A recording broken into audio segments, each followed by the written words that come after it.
Y'all tell me, is Brucey B going anywhere? Hell no. Hell no. Hell no. Newly minted NBA champ and free agent Bruce Brown's agreeing to a 2-year, $45 million deal with the Pacers. His agents tell... Yeah, about that, Malone. Unfortunately, Brown has left us for the Pacers with an incredible 2-year, $45 million contract. Tell them to bring me my money. Yeah! For that amount of money, you can only respect it, really. Especially after making only $16 million for his whole career. Still, Bruce's bench minutes will be a huge loss. I mean, who can forget that fourth quarter he had in Game 4 of the NBA Finals? Guarding Brown. Brown drives with confidence, layup, banks it in off the glass. What a performance from Brown here in the biggest game of his life. My darling, you with a headband, you are different gravy. So, the question left is who is going to fill these minutes, especially with the lack of cap flexibility we have. And I think the number one candidate is hidden sophomore gem and summer league standout, Peyton Watson. In this video, I'll explain how and why Peyton Watson is the man to replace Bruce.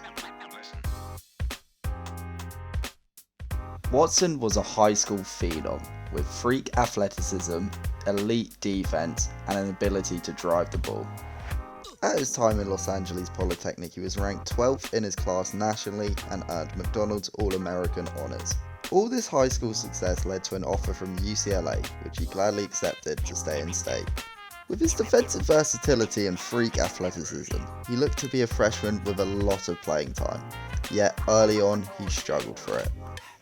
He averaged only around 13 minutes a game, partly being stuck behind G-Leaguer Johnny Juzang and Miami's first round pick Jamie Jaquez Jr. To me personally, it looked like a stacked college team that was way too successful to give out developmental minutes, with the Bruins going 27-8 and ranked 11 that year.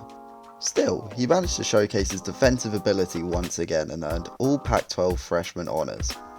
He looked poised for a breakout sophomore year at UCLA, but to the shock of many, Watson declared for the draft. NBA scouts saw the defensive upside and athleticism, even despite the lack of playing time.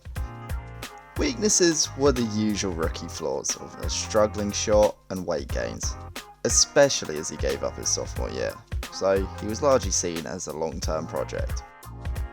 And just with the word long-term project, that always seems to be a magic word for the Denver front office. Oh yeah, that's my favorite saying. That's my favorite saying. If you look at the likes of MPJ, or RJ Hampton, or even Bol Bol, the Nuggets love taking the upside on high school phenoms who, for whatever reason, their draft stock plummeted. And so, with the 30th pick, the Nuggets select Peyton Watson from UCLA. A shock to some who thought we needed immediate impact and a player with more experience, but to many, they saw the upside. So, how did his rookie season go? Well, unfortunately, it was Groundhog Day for Watson, who was stuck behind even more depth. The veteran Uncle Jeff Green, or Christian Brown, his rookie counterpart, took those bench wing roles. And at guard, it was busy Bones Highland and once traded Reggie Jackson. And of course, the man himself, Bruce Brown, soaked up a lot of minutes in both of those roles. However, it was a good thing really, as it gave him time to develop in the G League, where Watson balled out. He put up a tidy 22 points per game, with 2 assists and a block a game as well. And yeah, he did struggle from the 3-point line, shooting an abysmal 14%. But a good sign is his improved free throw percentage from college. Usually a sign that his 3-point shot will follow. And what I love in these plays is him learning team-specific sets, looking for backdoor cuts with the center. Couldn't be more Nuggets. And in this game where he exploded for 37 points, he's still giving it his all on both ends, showcasing his ability to stick with defenders and erase shots. And when he got his chance in the rotation against Golden State, he did his thing. He had 2 filthy chase downs on Steph Curry, showing he can stay connected to the league's quickest and most shiftiest guards, and contributed 8 points with nice finishes at the rim. How much fun you having? A lot. I get used to it. Peyton Watson, everybody. Remember the name. And then it was time for this year's Summer League. And while we only played in 2 losses, he showed just how much he's developed already. His driving game has jumped leaps and bounds, with a strong attack matched with a soft touch. Then, looking to receive from the centre, just like in the G League, he releases a pretty free with no hesitation. Splash. And you already knew he was going to show out on defense. But in these clips particularly, he shows just how versatile he is. With electric closing out speed, the balance to stick with smaller players, and in the strength not to give up any room inside or outside, making him a nightmare matchup 1-3-4. And it wouldn't be Peyton Watson without an insanely athletic rejection out of nowhere. Yeah, he's only played 2 games in Summer League and they were both losses. Yeah, there were some struggles in his playmaking, but it's Summer League, everything should be taken with a grain of salt. And the areas that transfer best from Summer League to the NBA, Watson showed the most improvement in. These are one-on-one defense, shooting, and transition finishing. But has Watson's improvements in skill set mean he can truly replace Bruce? I think the answer is partly yes and no. With his defensive versatility, he can definitely fill Bruce's role, and maybe even improve it. And at Brown's previous role with the Nets, he was used as a small ball centre. Watson has demonstrated his ability to defend 1-3-4, so during those bench lineups with Gordon at centre, the small ball defense could be formidable. The pick and roll coverage with Gordon and Watson means switching would give up nothing. Offensively, he is clearly looking to cut to the basket, meaning he could thrive alongside Jokic as Brown did.